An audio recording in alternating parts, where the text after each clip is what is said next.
Today I'm showing you the destruction and also the damage, but also the incredible performance behind this new 480 watt solar panel from Zoup.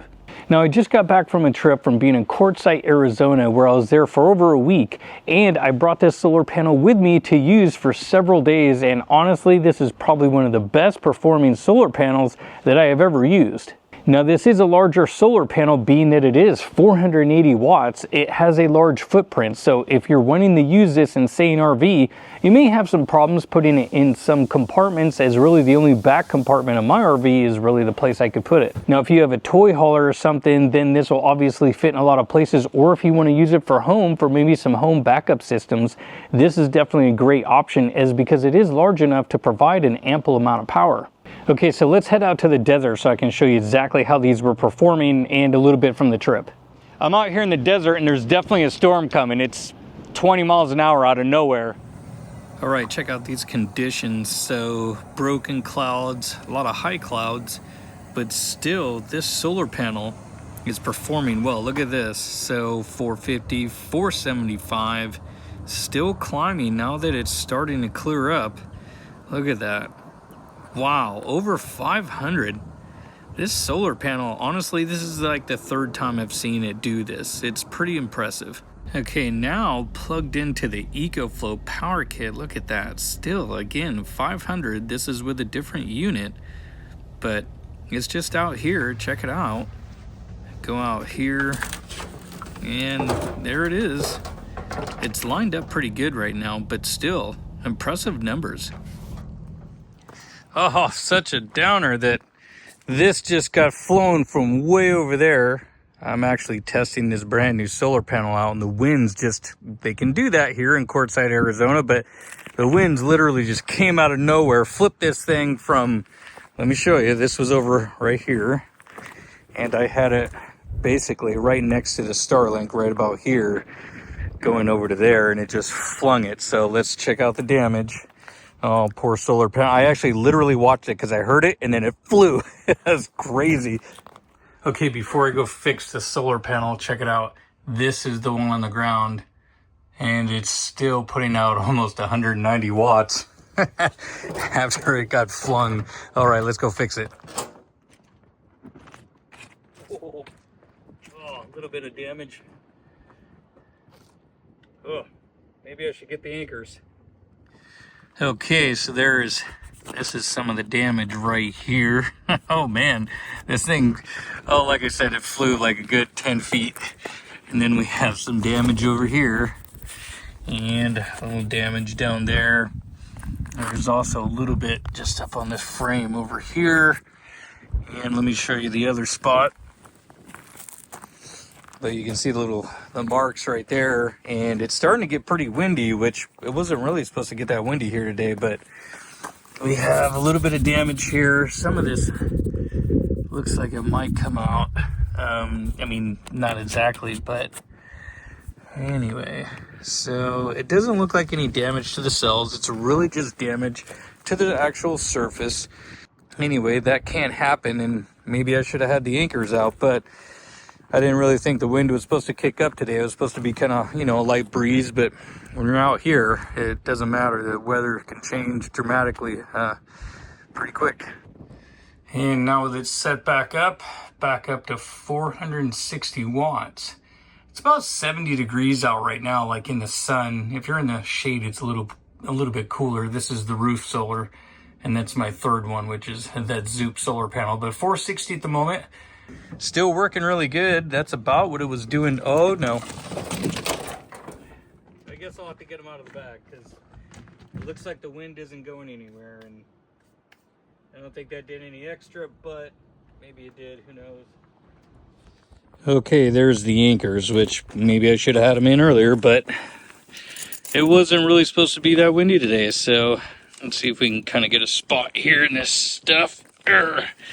Step on that. Might have to get the hammer out because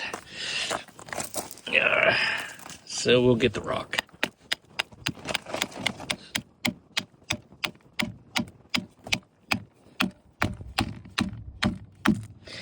All right, leave that one up just a little bit.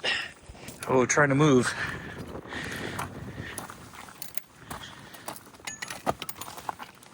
Yeah, get in there.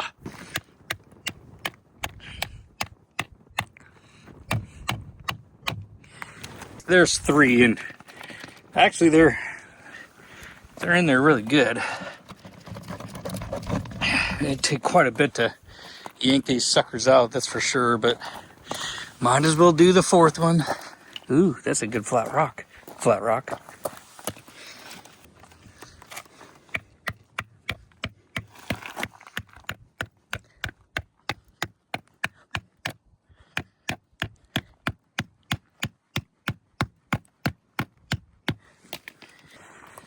Okay, anchor's in place. See how well it holds. And now look at that, 469, 470 almost. So, and you know, the solar panel's pretty dirty because it's been out there for a few days, and you know, conditions are slightly partly cloudy off and on, so, but still overall that thing has been performing amazing. I've been seeing over 480 several times, even into the 500s, just barely above. Now, one thing with Zoup is they give you these really nice bags. These are padded. Also inside here, they also give you a full extension cable, not to mention adapters. And they also give you the anchors, which again, this is something you may need, obviously, from what you saw earlier. Now, when it comes to the adapters, they give the Anderson power pole. You get your XT60 connector and a couple of barrel pin connectors. That way you can plug these into, say, a Goal Zero or a Jackery unit, or if you happen to have that type of connector, that will just sit right on top of there. And this whole piece is separate from your actual extension cable, which is about 12 feet. Inside here is the solar panel. Now, the solar panel will come with 2 straps, one on the top and the bottom to lock it in place. This solar panel is also 31 inches tall. Each one of the panels is 34.5 inches wide. And if you measure the full length of it with it fully opened up, you are at 11 feet, 6.5 inches. Relatively big solar panel. And just over 3 inches thick.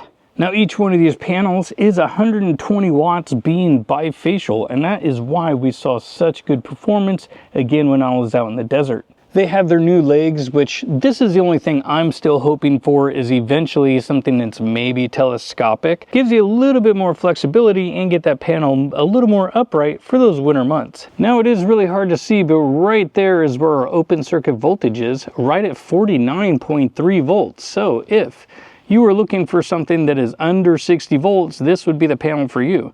And you see these fully enclosed boxes, which this is going to have your MC4 connectors. Now, this particular solar panel has all of the wires going through the frames, but at least they left slack, that way they can move, because some of them are so tight, at least not with this brand, but with another brand, they were so tight, I was actually concerned about them being pinched or even ripping out of the junction box. But it's the same thing within the middle of the solar panel and on the far side over there as well. It also comes with protective corners, which these are definitely useful, and protective rubber grips on the handles, because without these handles do get hot. And just to give you a look again at the damaged panel, as you can see, still damaged, still dirty. But then we have the brand new panel, which we're going to take these out front and test real quick, just to see if there's any difference. Although today, the conditions are absolutely horrible, so I'm not expecting anything too great. Okay, so this is the damaged panel, and it's still completely dirty. I haven't cleaned it off or anything. I put it out here, and I did put a couple blocks under here just to help raise it, because now that I'm farther up north, the sun is lower in the sky. And if you take a look, we do have quite a bit of haze up in the sky, so I don't have quite the conditions I had down when I was in the desert. And just to show you, this is the one that has all the damage on it. Now, I don't have this lined up very good. This is kind of more your real world. You just kind of throw it out there, get it kind of close to an angle, and then you kind of hope for the best.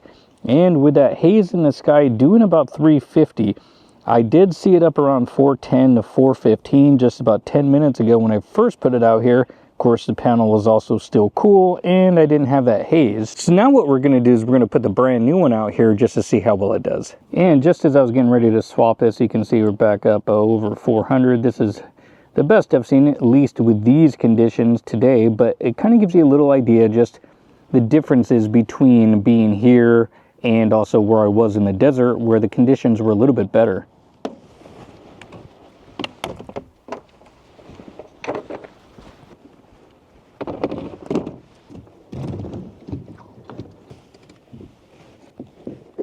Okay, so brand new panel, not dirty at all, under the same kind of conditions. I've pretty much tried to make the angle the same.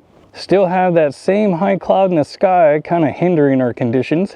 And now look at that, 410. So with the conditions again being variable, with the high clouds in the sky, but this one being clean and not damaged, that just comes to show you how well the other one is still performing. It's almost the same. Now, I'm sure if we had equal conditions and, you know, this one being clean and the other one being dirty and damaged and nothing was changing with the light, I bet the other one would probably be what, maybe 5% less? But you can see we're 400 watts, but again, with those clouds, it makes it hard to get consistency. Now, of course, when we shade these panels, if you just shade one like I'm doing, you are going to lose, you know, the production of this particular one right here. But the other three are still going to be working, putting out, you know, whatever the conditions are, roughly 120 watts apiece. But under these conditions, with me covering up one full panel, this is what it looks like, roughly 290, 300. So still doing really well. And now that the sun is actually coming out and being really bright, I mean, I'm still standing in front of it. Well, unfortunately, these clouds are actually just getting thicker and making our production even worse. As we take a look at the conditions now, it's actually 220. So, but again, this is real world conditions. This is what you're going to see under partly cloudy skies.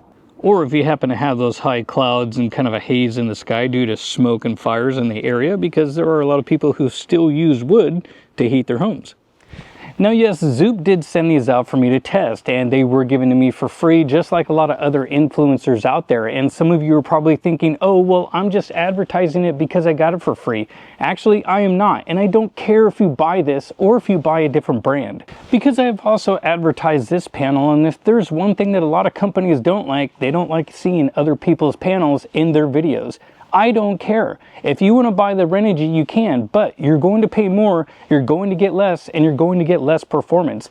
I like Renogy products, but if there's a better deal and you get more for your money, then why would you not buy that? The thing is that Renogy started it, but now Zoup is doing it better for a better price. Again, giving you an extension cable, giving you adapters, and again, why wouldn't you buy something and get more value for your money? So, if you want to buy this, great. I'll leave some information down below along with a discount code. If you want to buy something else, that's up to you. It's your money. I don't really care. Or if you'd like to check out some other options, I'll leave those below as well. I hope this video helped you out, and I hope to see you in another one.